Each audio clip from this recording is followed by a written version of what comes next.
SSC নিয়োগ দুর্নীতি মামলায় প্রাথমিক পর্যবেক্ষণ বিচারপতি যে দুর্নীতি প্রমাণের সম্পূর্ণ নিয়োগ বা নিয়োগের অংশবিশেষ বাতিল, দুটো বিকল্পই আছে, এরকমই পর্যবেক্ষণ। কি পর্যবেক্ষণ বিচারপতি বসাকে?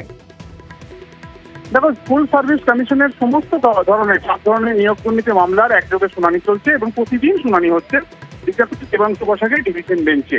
এবং আজকে চাকরিহারাদের তরফে সিনিয়র অ্যাডভোকেট জয়ন্ত মিত্রের যে সাবমিশন ছিল, সেই সাবমিশনের সময়টি বিচারপতি দেবাংশু বসাকের ডিভিশন বেঞ্চ প্রাথমিক কিছু পর্যবেক্ষণ রাখে এবং সেখানে বলা হয় যেভাবে এই মামলার গতি প্রকৃতি এগোচ্ছে, আদালতের কাছে প্রাথমিকভাবে দুটো পর্যবেক্ষণ বা ওপিনিয়ন সামনে আসছে। এক, এই পুরো নিয়োগ সেটাকে বাতিল করে দেওয়া, আর তা না হলে অর্থাৎ নিয়োগের যে দুর্নীতি আদালত খুঁজে পায় সেক্ষেত্রে এই নিয়োগের অংশ বিশেষ অর্থাৎ পার্টলি সেটাকে বাতিল করা।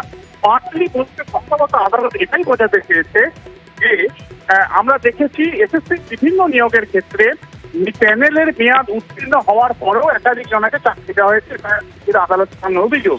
সম্ভবত সেই প্যানেল এক্সপায়ারি হওয়ার পর যারা চাকরি পেয়েছে সম্ভবত সেটাও বাতিলের কথা ভাবতে পারে, যদিও সেটা খোলসা করে বলেননি বিচারপতি দেবাংশু বসা।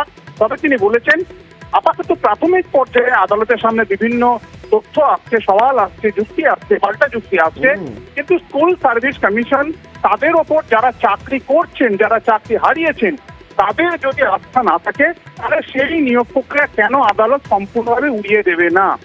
একটা আপেলের এক ঝুড়ি আপেলে যদি একটা পচা আপেলও থাকে তাহলে পুরো ঝুড়ির আপেলগুলি পচে যায়। এবং এক্ষেত্রে বিচারপতি দেবাংশু বসা এটাও বলেছেন যে স্কুল সার্ভিস কমিশন তারা এই এসএসসির ওএমআর মূল্যায়নের জন্য একটা সংস্থাকে বরাদ দিল, কিন্তু দেখা যাচ্ছে 7 জনের জন্য টেন্ডার, অর্থাৎ 7টা কোম্পানি টেন্ডারে পার্টিসিপেট করলো, তার কোনো পাবলিক নোটিশ হয়নি, কেউ জানতে পারলো না।